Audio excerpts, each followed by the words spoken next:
Noi abbiamo fatto con Demoscopica anche delle analisi, degli approfondimenti di mercato e beh, insomma il Friuli Venezia Giulia al primo posto viene ricercato per le bontà enogastronomiche.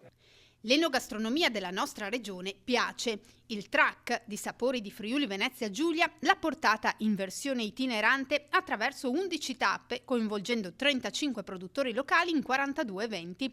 Un progetto di marchio Io sono Friuli Venezia Giulia, promosso dalla regione insieme ad Espar e gestito dalla Fondazione AgriFood. Ad ogni tappa uno chef si alternava con un altro e i produttori presentavano i loro prodotti e lo chef preparava i piatti con questi prodotti. Abbiamo invitato ogni volta circa 30 persone e alla fine è stato veramente un successo perché 35 sono stati i produttori, sono state oltre 200 le degustazioni e più di 1.000.000 le persone che sono salite sul track. È un progetto che ci ha permesso di veicolare in maniera ancora più forte i valori del marchio collettivo Io sono Friuli Venezia Giulia, che sono quelli legati all'impegno verso la sostenibilità, all'origine e alla tracciabilità della filiera e ci ha permesso di aumentare ancora di più il numero delle imprese e dei prodotti marchiati.